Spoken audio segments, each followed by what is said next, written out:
I'm Caleb Kidd Coy, Epic Legacy Hero Builder, and I'd like to welcome you to Living Like a Bank. Along with myself, you'll hear from other successful experts and people who are busy serving and empowering many lives. You'll see how we're showing others to become debt-free in record time as they build economic discipline while generating a bulletproof family legacy revenue stream together.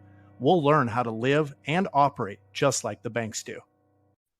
What's up, everybody, and welcome back to the Living Like a Bank podcast.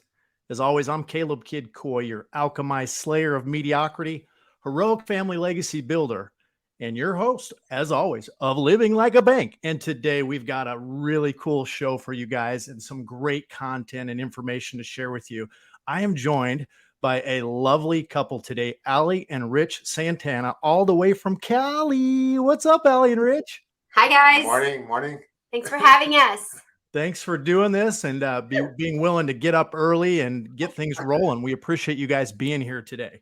That's what it takes. That's what it 4 or takes. 5 So a.m. there it is. There it is. So I'm super stoked. I had the fortune and the blessing to get to meet Ali and Rich in Atlanta a few weeks ago at a convention and see their heart, see their passion for serving other people and what they're doing.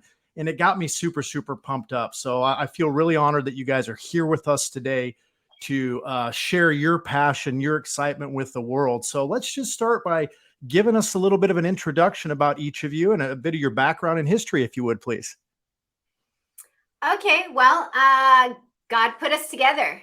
And it actually so happened to be in this discipleship school we went to, and the week was Design Week.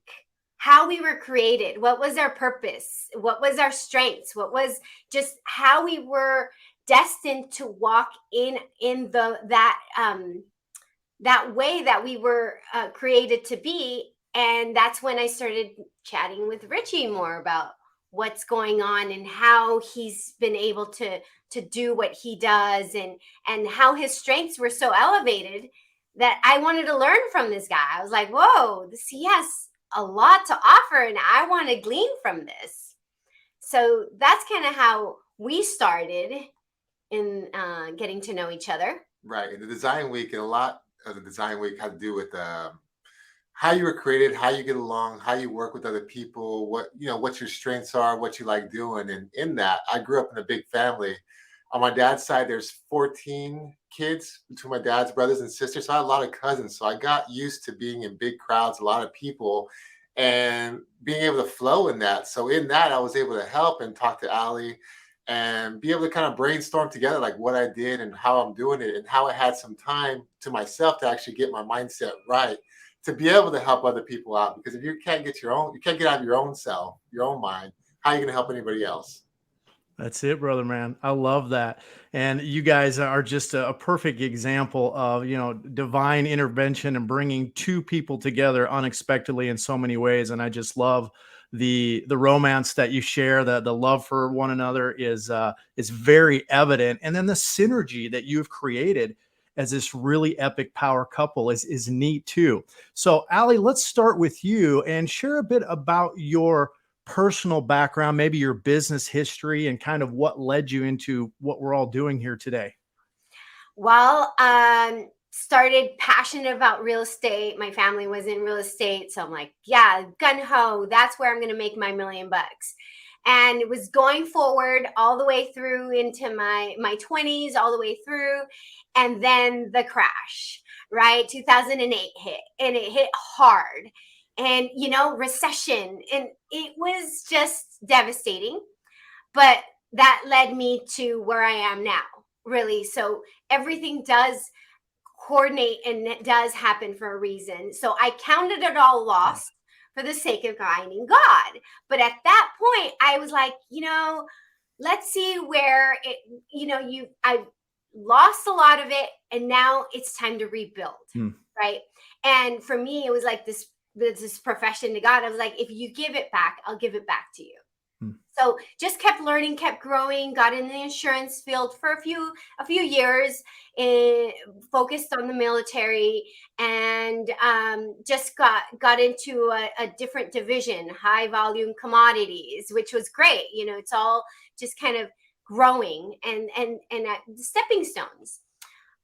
So taking it from real estate to insurance to commodities, and now circling back to where my full passion of wealth creation, of taking control of your whole financing in life, being recession proof, which was the key. I've lived it. I didn't Yeah. want to go through that again. Yeah. And starting in a firm foundation across the board.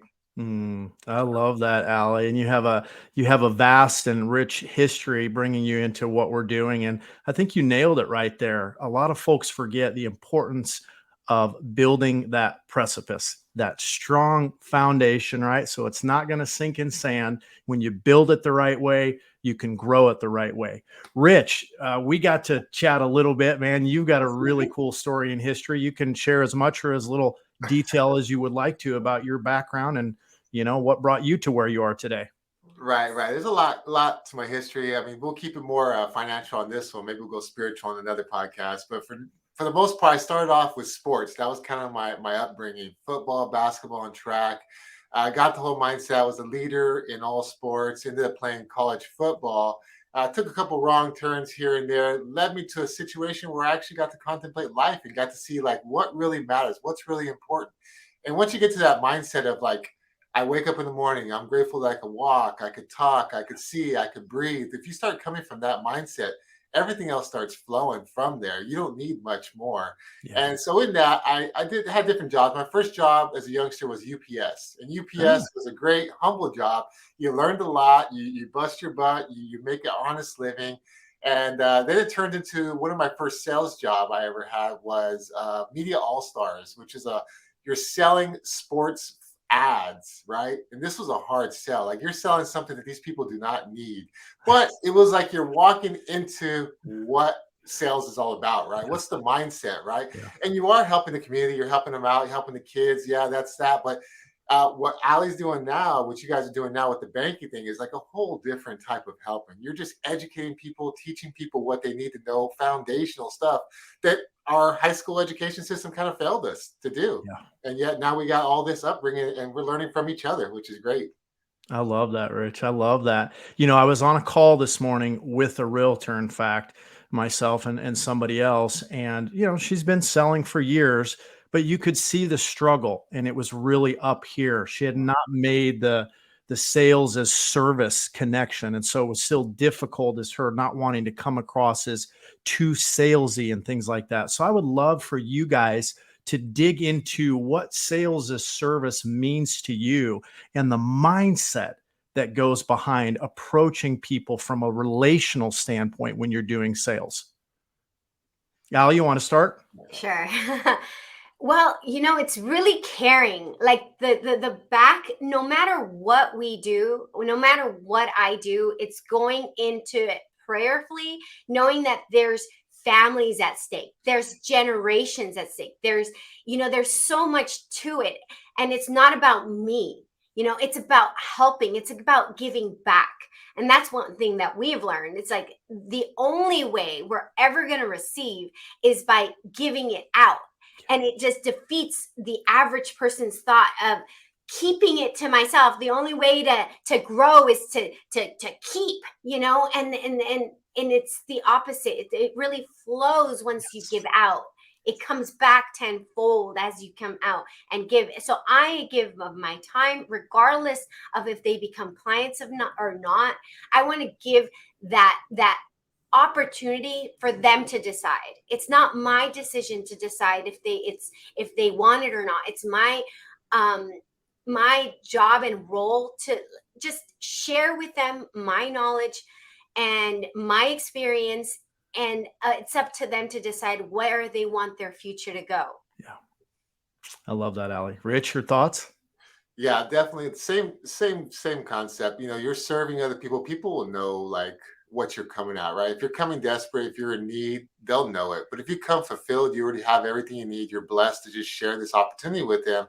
It comes off a lot smoother and cleaner. And just watching Allie grow, like, because I've been like her cheerleader in the background, kind of like assistant coach, kind of cheering her I on, love that. helping her out as Love she's that. out there pitching different people. And we just kind of, work it out, calibrate it. Like, what do we need? How is Mhm. it going?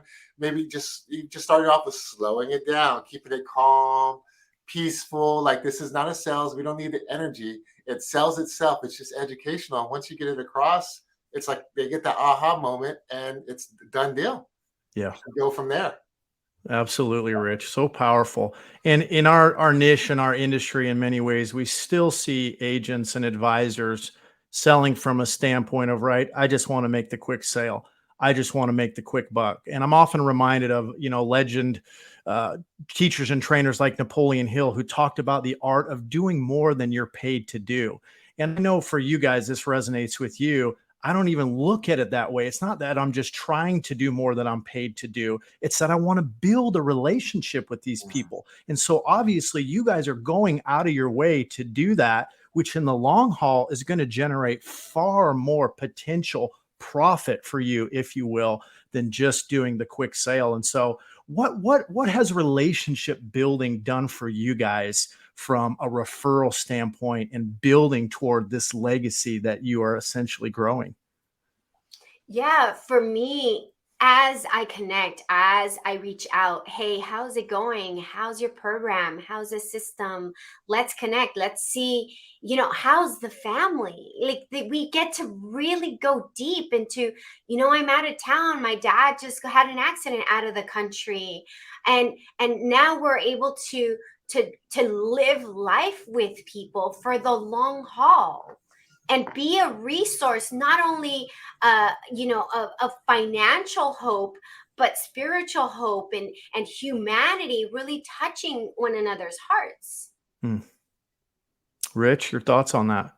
Yeah, and I think just in general, being able to reach out and bless somebody financially, a lot of people need the help. And to be able to offer that is such a blessing. And knowing every single person individually, like everybody has different needs and different wants. So asking the questions, seeing where they're at, seeing what they're up to, you could offer all kinds of insights. I've seen Ali offer just, oh, you've never done a budget before? Let's get down and do it. Let's work on this together. Nice. Just different things that Nice. she's offering. So it's not just like financial. I'm just here for Mhm. you as a friend, and even just us growing in our accountability, like even just being married couples, it's good to have other married couples to glean from and learn from, right? And it's even better when it's somebody that you don't have to see every day. So we have people via Zoom that we're helping that we don't have to deal with daily, Right. but can be a valuable asset. So it's beautiful to see it work 100%. out. 100%. I love you guys as philanthropic, charitable, giving heart, and you recognize that, right? We can't outgive God, you can't outgive others, and when you keep putting it out there, it's the law of reciprocity. It's going to come back to you, many times over again. And so I so appreciate that about you guys. What are some of the stories and testimonial feedback that you're starting to get? Because just as easily as titling this show Living Like a Bank, we could call it Legacy Heroes, because you guys are heroes to us, to me. We're heroes to the people. I mean, when you're rescuing people from a burden and a weight that becomes so difficult to carry that it's compromising their health, it's compromising their marriage and their relationships, they're at a risk of losing their homes, and you can rescue that from them, it forever changes that relational dynamic. So I'd love to get some feedback on testimonies and things that your personal clients have shared with you. Oh, such good stuff. And then remind us, Richie, if there's anybody I missed. But just yesterday, we have a ton of people calling, setting up our appointments and in our calendars that are actively looking. They want everybody across the nation, right? That's needing assistance and requesting our help. But yesterday I had a little downtime and we were talking about old friends, and I'm like, you know what? I always talk about this for old friend of mine 10 years ago. I'm going to pick up the phone and call her right now and see how she's doing. And, we were just talking, and it came to leading to, wow, this is what you're doing. My husband just this morning was praying about, he needs help. Wow. And, he told me about this. He's like, I really need help with, and I talked to him last night, And they're like, this is an answer to prayer. Like, I was just asking God last night in my prayers, told my wife this morning, and here you are calling me, after all this time. And I'm like, yeah, I could have been calling all the realtors, a couple of realtors that are interested in hearing from me. But no, God put it in my heart to call her. And she was like floored. I talked to them about it. We're setting up another appointment today to just really outline everything for them. And that was one. I mean, that was a God one right there. Another older couple, 60 years old, about to refinance. I mean, taking it into their 90s, right? With the risk of, if something happens to them in their finances, they could lose their home. It doesn't take very long to lose a home. 3 months, you're done. And refinancing when they could have just as easily just taken control of their finances, had a personal assistant helping them, and technology just guiding them through. And then after all of the, just talking to them about it, they're like, me and my husband fight about finances all day long because I overspend.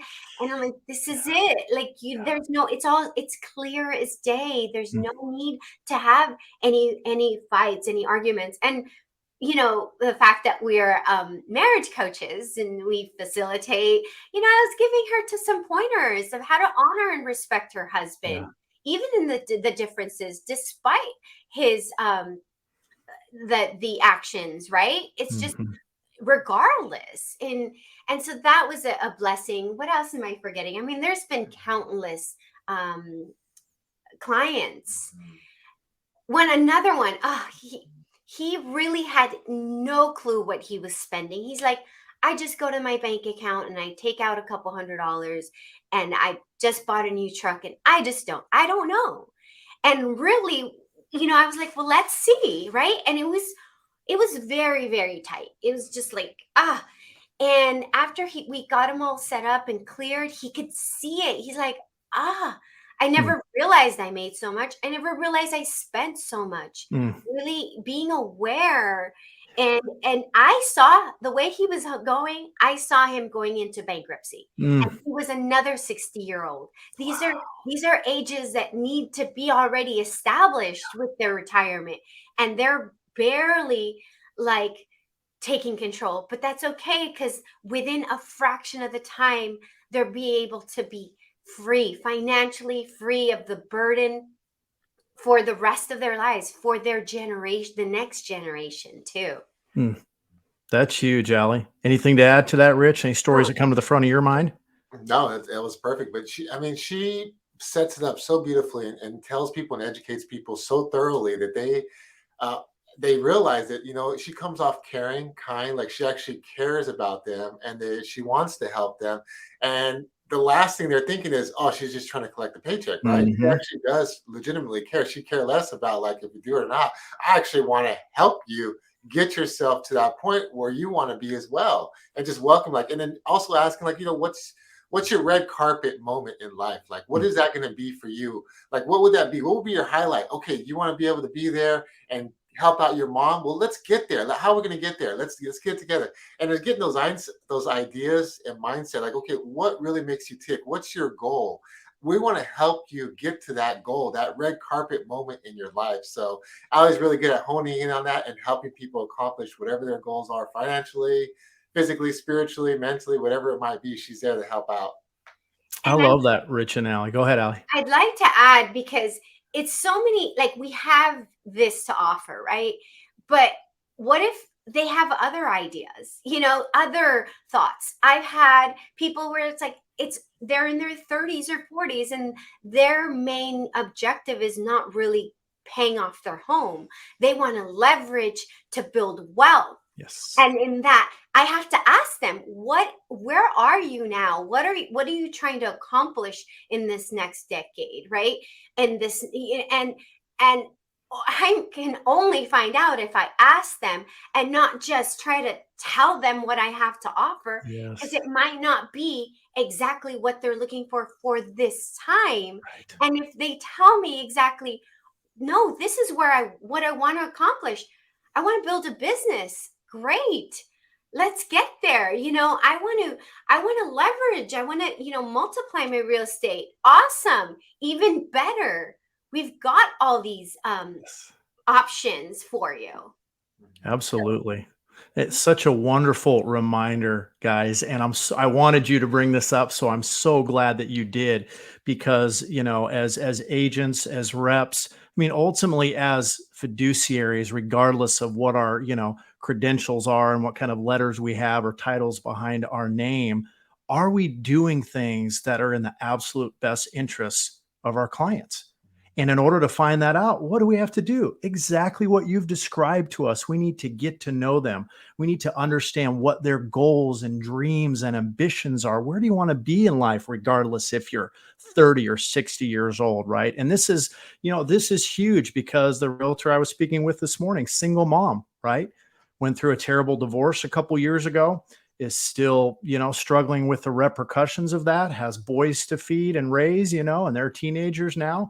So doing something like this for somebody that is at that moment in life, I mean, you talk about shifting somebody's trajectory forever. That's what you guys are doing. You are shifting people's trajectory. And so I want to ask you guys, again, from a mindset standpoint, let's talk about one more moment here from a consumer customer standpoint, and then we'll maybe move into agent mindset.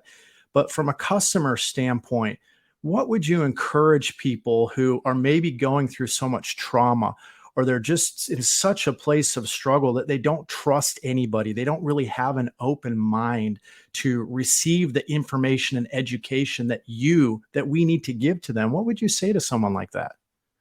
I'd first start off with asking reasons why. Like maybe it was financial letdown. Maybe they got led astray. Like, say for instance, Allie, she was part of a World Financial Group, right? And it turned out the thing. Oh, you didn't say the name, Rich. You didn't do that. You didn't do that, Some company, right?